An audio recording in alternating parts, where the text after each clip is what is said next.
प्रशांत जी ने चुनाव के पहले ही ये घोषणा कर दी थी कि नीतीश बाबू पूरे टर्म रहेंगे नहीं चीफ मिनिस्टर। एक बार फिर से बिहार के लोग ठगा हुआ महसूस कर रहे हैं। उन्होंने वोट नीतीश बाबू के नाम पर दिया। जो तमाम तरह की जो स्कीम्स ला दी गई है, 10,000 रुपये पहले बांट दिए गए, तो ऐसे में नीतीश कुमार बच करके यहाँ से निकला। कि लोग बहुत नाराज हैं और बहुत परेशान हैं।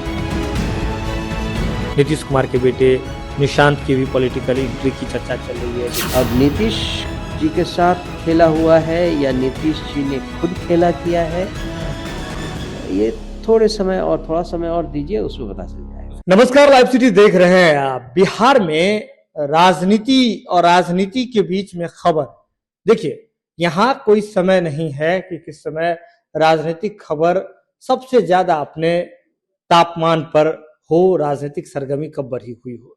ऐसे में बिहार के मुख्यमंत्री नीतीश कुमार को लेकर के खबर आती है कि नीतीश कुमार अचानक से राज्यसभा जाते हैं। पहले एक खबर चलने लगती है, बाद में मुख्यमंत्री नीतीश कुमार खुद इस बारे में जानकारी सोशल मीडिया के माध्यम से दे देते हैं। अब नॉमिनेशन भी कर चुके हैं राज्यसभा के लिए, लेकिन विवाद वहीं से शुरू होता है, चर्चाएं वहीं से शुरू होती है, तरह तरह के राजनीतिक गलियारों में चर्चा चलने लगती है। तो ऐसे में हमारे साथ अभी बातचीत के लिए जन सुराज के प्रदेश अध्यक्ष मनोज भारती जी मौजूद हैं। सर, जिस तरह से नीतीश कुमार के राज्यसभा जाने की अचानक से चर्चा, मुख्यमंत्री रहते हुए ऐसा करने वाले पहले व्यक्ति बन रहे हैं, कैसा लग रहा है सब? दो तीन बातें हैं। एक तो ये कि प्रशांत जी ने चुनाव के पहले ही ये घोषणा कर दी थी कि नीतीश बाबू पूरे टर्म रहेंगे नहीं चीफ मिनिस्टर। जी। साफ साफ उन्होंने कहा था। तो इस बात की सच्चाई अब सामने आ गई है। दूसरी बात जो सिग्निफिकेंट है, वो जिस तरह से चुनाव के पहले लोगों को 10-10 हजार रुपए दे करके उनके वोट खरीदे गए थे, एक बार फिर से बिहार के लोग ठगा हुआ महसूस कर रहे हैं। उन्होंने वोट नीतीश बाबू के नाम पर दिया था कि नीतीश बाबू 20 साल से यहाँ हैं और वो चाहते हैं 5 साल और यहाँ शासन करना, तो उसके नाम पर वो वोट दिया गया था। और अब नीतीश बाबू बिहार की जनता को धता बता के दिल्ली चले जा रहे हैं। तो बिहार की जनता अपने आप को ठगा हुआ महसूस कर रही है और एक क्लियर इंडिकेशन जदयू के कार्यकर्ताओं और नेताओं के मुख से सुनने को मिल रहा है। आपने भी देखा सोशल मीडिया में और बाकी जगहों पे कि लोग बहुत नाराज हैं और बहुत परेशान भी हैं। जो तीसरी महत्वपूर्ण बात है वो ये कि चुनाव के पहले, चुनाव के बाद नीतीश बाबू ने एक के बाद एक कई सारे वेलफेयर स्कीम्स की घोषणाएं की, बहुत सारे प्रोजेक्ट्स के बारे में कहा। इमीडिएटली लोगों का रिएक्शन आया था कि आपके पास पैसे तो है नहीं, बिहार का खजाना खाली है, पैसे हैं नहीं, तो क्या नीतीश बाबू इन सब से पीछा छुड़ा के भाग रहे हैं जिससे कि ये जंजाल किसी दूसरे के सर पे चला जाए? हमें लगता है कि इसमें जरूर कहीं ना कहीं एक सच्चाई है कि नीतीश बाबू सिचुएशन को अपने हाथ से जाते हुए देख रहे हैं और इसलिए वो बिहार से अपना पल्ला झाड़ने में लगे हुए हैं। मतलब आप सीधे तौर पर ये आरोप लगा रहे हैं कि बिहार का खजाना खाली है और ऐसे में जो तमाम तरह की जो स्कीम्स ला दी गई है, 10,000 रुपये पहले बांट दिए गए, तो ऐसे में नीतीश कुमार बच करके यहाँ से निकलना चाहते हैं और जो भी आदमी अगला मुख्यमंत्री बनेगा वो इसकी रिस्पॉन्सिबिलिटी लेगा नहीं। वो कहेगा कि हमने तो कोई वादा किया नहीं है, हमसे आप एक्सपेक्ट मत कीजिए। तो अब पूरे बिहार को एक बार फिर से अंधेरे में ढकेलने की पूरी प्लानिंग नीतीश बाबू करके दिल्ली की तरफ रवाना हो रहे हैं। ऐसे में जो अगले मुख्यमंत्री की ओर पर चर्चा हो रही है कि बीजेपी कोटे से मुख्यमंत्री बनाए जाएंगे, नीतीश कुमार के बेटे निशांत की भी पॉलिटिकल एंट्री की चर्चा चल रही है, डिप्टी सीएम बनाने की चर्चा चल रही है, इन तमाम खबरों पर कैसे देख? हम तो इसको एक ही तरह से देखते हैं कि बिहार के लोगों को इतने सालों से कम 35 साल तो हो गए, तरह तरह से मूर्ख बनाया जा रहा है। और जो नेता इन सब में लिप्त हैं, बिहार की जनता को ठगने में, उनको मूर्ख बनाने में, उनको एक मौका और मिल गया है कि वो किस तरह से लोगों को अंधेरे में रख के अपना उल्लू सीधा करते रहें। एक बात और भी है कि बिहार में आगे आने वाले दिनों में पॉलिटिक्स, राजनीति क्या करवट लेगी, ये प्रिडिक्ट करना थोड़ा मुश्किल है, क्योंकि कोई भी एमएलए नहीं चाहता कि बीच में ही उनका टर्म खत्म हो जाए। अब इसी का फायदा बीजेपी उठाती है, क्योंकि कोई एमएलए अपने टेन्योर को बीच में नहीं हटाना खत्म करना चाहता। इसका फायदा उठाकर बीजेपी एमएलएस को तरह तरह से तोड़ मरोड़ कर अपना काम करवा लेती है। ये काम उन्होंने नीतीश बाबू के साथ भी किया जी। और अब नीतीश बाबू को रास्ते से हटाने के बाद आगे भी करेंगे, इसका पूरा संदेह मतलब आपको ऐसा लग रहा है कि बिहार में नीतीश कुमार के साथ कोई खेला हुआ है? अब नीतीश जी के साथ खेला हुआ है या नीतीश जी ने खुद खेला किया है, ये थोड़ा समय और दीजिए, उसमें पता चल जाएगा। लेकिन जनता दल यूनाइटेड के विधायक जो है इंटेक्ट अब नजर नहीं आ रहे हैं। कई विधायकों की नाराजगी साफ तौर पर दिख रही है, बहुत ज्यादा दिख रही होगी, आप भी जान रहे होंगे। तो क्या लग रहा है जदयू पार्टी का क्या होगा?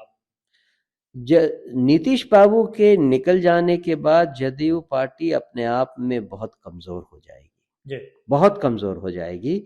और वो कितने दिन अपने आप को घिसट घिसट के चला पाएगी, ये भी हम अभी कहना ठीक नहीं समझते। लेकिन जैसा मैंने पहले कहा, जदयू के विधायक जो कि काफी बड़ी संख्या में है, 85 की संख्या में है, जदयू के विधायक कोई भी ऐसा काम करके अपने एमएलए-शिप खतरे में नहीं डालेगी, इसको ये लोग जरूर ध्यान में रखेंगे। मतलब आप कह रहे हैं सीधे तौर पर, आसान शब्दों में समझे तो दल बदल कानून के अंतर्गत नहीं फंसना चाहेगी कोई। हाँ, ऐसा कोई कानून जो उनको डिस्क्वालीफाई कर दे, इस पर वो नहीं जाएंगे, इतना तो कहना ही पड़ेगा। लेकिन पार्टी एज सच बिल्कुल कमजोर हो जाएगी और बीजेपी को इसका पूरा फायदा।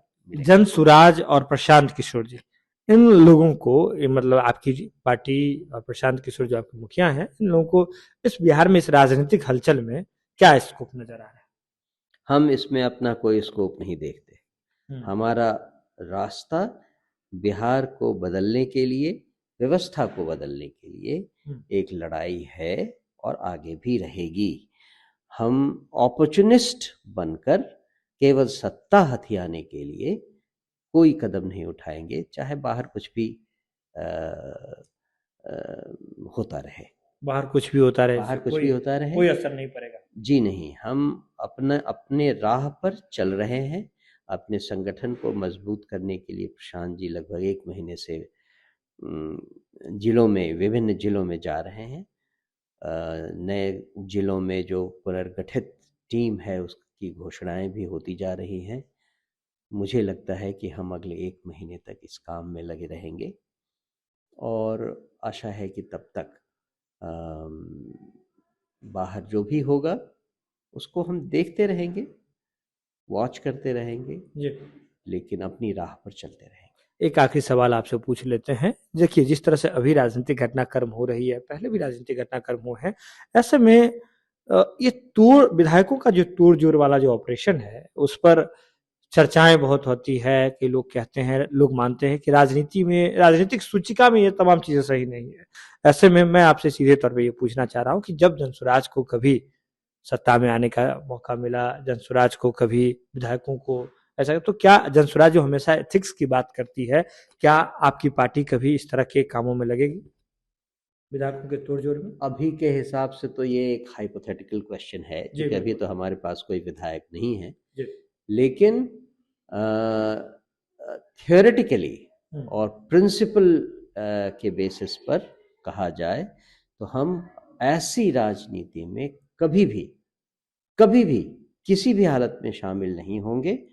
ये हम अभी सोचते हैं और आगे भी हमारी यही रणनीति होने वाली है। जनता अगर चाहती है कि बदलाव आए, उनकी जिंदगी सुधरे, पलायन रुके, बिहार में शिक्षा आए और शिक्षा का महत्व समझा जाए, क्योंकि आज शिक्षा केवल डिग्री पाने के लिए या नौकरी पाने के लिए ही जरूरी नहीं है। आम जिंदगी में आम आदमी को एक नॉर्मल लाइफ जीने के लिए भी बेसिक शिक्षा की जरूरत है। इस बात को कोई समझा नहीं रहा है, इस बात को लोग समझ नहीं रहे हैं। इतनी समझ भी लोगों को आए, हम इसके लिए लड़ाई लड़ते रहेंगे। तो देखिए, अभी हमारे साथ बातचीत के लिए जनसुराज के जो बिहार के प्रदेश अध्यक्ष है मनोज भारती जी, वो अभी हमारे साथ मौजूद थे। इसी तौर पे कह रहे हैं कि जो मौजूदा राजनीतिक घटनाक्रम हुए हैं उसमें इन्हें साफ तौर पर इनकी पार्टी को लग रहा है, इन्हें लग रहा है कि नीतीश कुमार जी ने जो चुनाव के दौरान, चुनाव से पहले और चुनाव के बाद जो राजनीतिक घोषणाएं की, जिसमें बहुत ज्यादा फाइनेंस इन्वॉल्व होना था, जबकि कह रहे हैं कि खजाना खाली था, तो ऐसे में नीतीश कुमार ने एग्जिट करने का एक प्लान बनाया है। नीतीश कुमार जी तमाम चीजों को बीच में छोड़ करके निकल गए हैं। अगला जो मुख्यमंत्री आएगा वो सीधे तौर पर तमाम चीजों से पल्ला झाड़ लेगा और कहेगा कि ये तो मैंने किया ही नहीं, जब मैंने किया ही नहीं तो मुझे क्या पता। सीधे तौर पर कह रहे हैं कि बिहार को मझधार में छोड़ करके, बिहार के जनता हित के योजनाओं को मझधार में छोड़ करके नीतीश कुमार जी यहाँ से रवाना हो रहे हैं। साथ ही साथ ये भी कह रहे हैं कि जब भी मौका मिला तो हम सिद्धांत की राजनीति करेंगे, जोड़ तोड़ वाली राजनीति नहीं करेंगे। और इस अवसर में जनसुराज को अवसर नजर नहीं आता है। जनसुराज अपने एथिक्स पे काम करने के लिए जानी जाएगी। जुड़े हैं आप लाइव सीरीज के साथ। आपको क्या लगता है, बिल्कुल आप हमें कमेंट बॉक्स में बता सकते हैं। क्या लगता है कि जनसुराज जिस गति से आई थी, जिस रणनीति को लेकर के चुनाव से पहले आई थी, चुनाव के नतीजों के बाद क्या जनसुराज उसी नतीजे पर चल रही है, उसी एथिक्स पे चल रही है? आपको क्या लगता है, बिल्कुल आप हमें कमेंट बॉक्स में बताएं। जुड़े हैं आप लाइव सीरीज के साथ। खबरों का सिलसिला लगातार जारी है।